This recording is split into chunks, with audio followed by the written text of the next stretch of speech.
Hello and Assalamualaikum. My name is Jafi.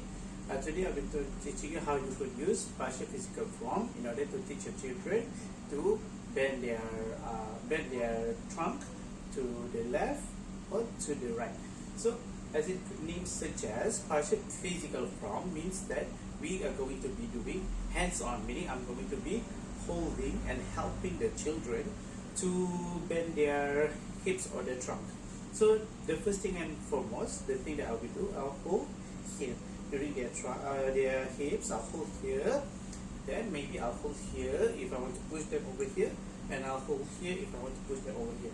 So when I'm holding here, I'll hold here, and then just bend. The bending is going to be around 35-degree angles, and hold around 10 seconds. And then after we count to 10, 9, 10. We're going to go back to neutral position, which is straight, and then again we repeat the same process but in the different side. Again 9, 10, and that is how we're going to be doing the exercise.